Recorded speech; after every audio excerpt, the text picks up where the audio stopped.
Hi. Okay, so one thing that I noticed about the Laramie Project was the role of the narrator. So obviously there's a bunch of different characters, a lot of different names. It's sort of hard to keep them all organized, especially since a lot of them have similar opinions. So I think the narrator does a really good job of keeping them separate. Usually this happened a few times. The narrator's one line would be the name of a person and then they would go on to speak. So it kind of made it easier to keep everything organized and provided a little bit of background as to, like their profession, and maybe that's why they thought the thing that they thought. The first value I noticed was the abandonment of dramatic effect. So, in a lot of shows, movies that are based on real events, they'll sort of embellish on things that happened. They'll change a name or make something a little bit more dramatic just so that it'll keep the audience's attention. In a play like this, they can't really do that considering the how heavy the topic is and how serious it is.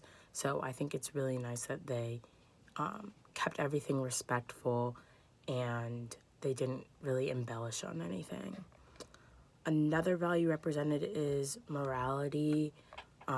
The way that people who knew Matthew talked about him, who were on his side and like supported him, versus people who were sort of don't ask, don't tell. They didn't want to hear about it. They didn't want to see it.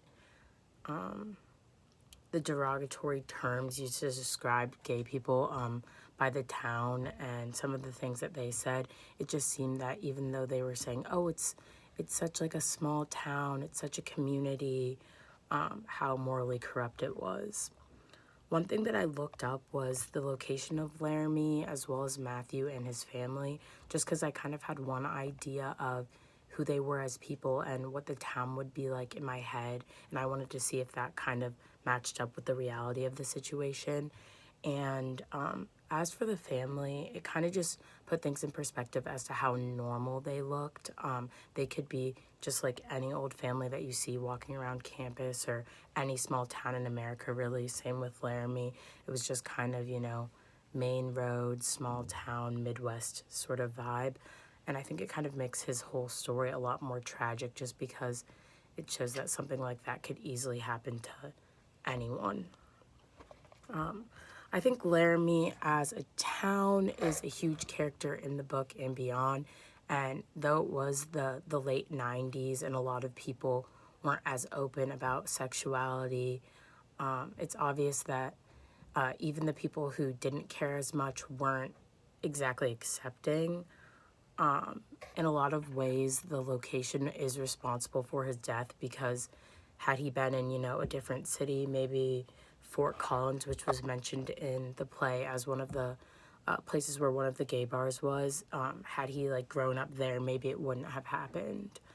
I think the Laramie Project is different from Intimate Apparel because the company who put this on, the Tectonic Theater Project, traveled to Laramie multiple times just to kind of keep up to date with all the information and the different people who they wanted to talk to.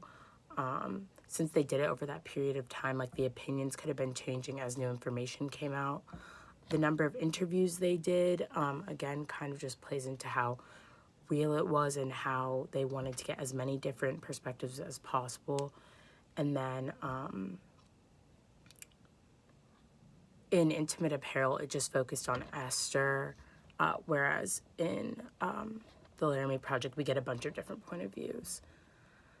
And then there's also the titles, which is kind of the third factor that I noticed. The different parts of the play are broken up in titles, such as the word and then the last names of the two men who killed Matthew. And I think it kind of gives context to what's going on, which helps us sort of like understand each part. Lastly, my two questions were, how do you think the role of religion plays into the murder? The boy who found Matthew claimed that he thought it was a sign from God that he ended up going down the hill the way he did.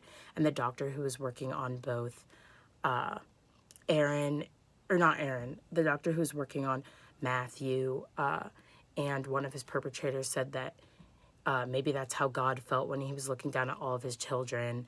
So how do you think religion plays into that? And then also, do you think the media could be depicted as a character of its own, similar to The Town, because of how crazy things get when a case like this presents itself?